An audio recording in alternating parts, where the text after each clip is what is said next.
So I want to get into what this article had to say here.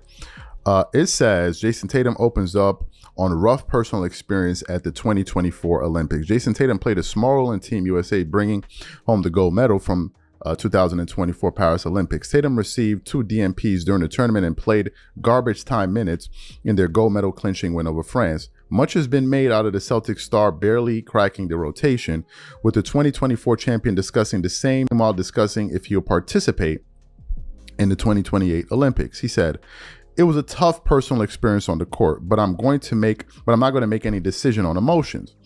If you ask me right now if I'm going to play in 2028, it's 4 years from now, and I'd have to take my time and think about that. So I'm not going to make any decision based on how this experience was or how I felt individually." A lot of people text me and reached out to me and said, "Make sure this fuels you," which I appreciate. There are a lot of people that care about me.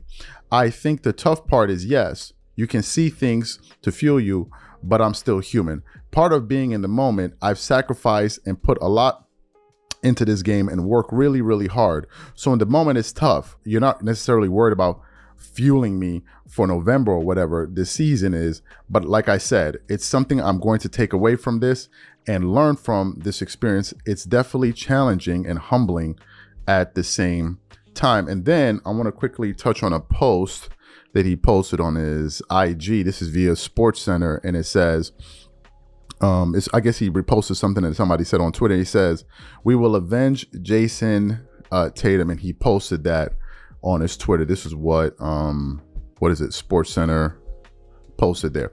So what are my thoughts on this? I think that it's time we get into the moment where we start waking some NBA fans up. I think a lot of NBA fans seem to view sports as, oh, well, it's just sports, right? It's just based off of merit and da-da-da-da. And they don't realize how much business and politics, but especially in the Olympics and these global competitions, how much of a role politics plays. Politics plays a significant role in events like the World Cup, in events like the Olympics. It is very, very integral. And if you don't know that, you'll be thinking one thing, but in reality, there's something different that's happening. Politics is the reason that Jaylen Brown didn't make it on the team.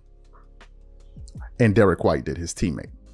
Jaylen Brown was the finals MVP, Eastern Conference Finals MVP, a best player, whatever, most valuable player. He couldn't even make it on the roster. If Team USA said they want to send their best player out, best team out there, and they don't include the finals MVP, you already know that politics played a role. And there's a back and forth between him and Grant Hill about that.